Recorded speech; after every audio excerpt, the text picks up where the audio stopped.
और मजबूत बनाते रहेंगे। जो जनरल बाजवा ने जिस तरह इस हुकूमत की मुश्किल वक्त में मदद की, जिस तरह उसने हमारे साथ, मैं ये कहना चाहता हूं आज, हमारे साथ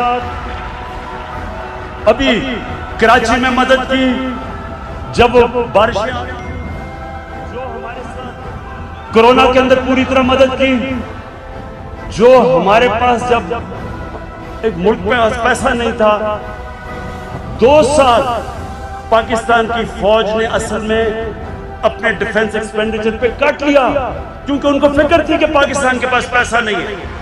कभी ऐसा पहले नहीं हुआ।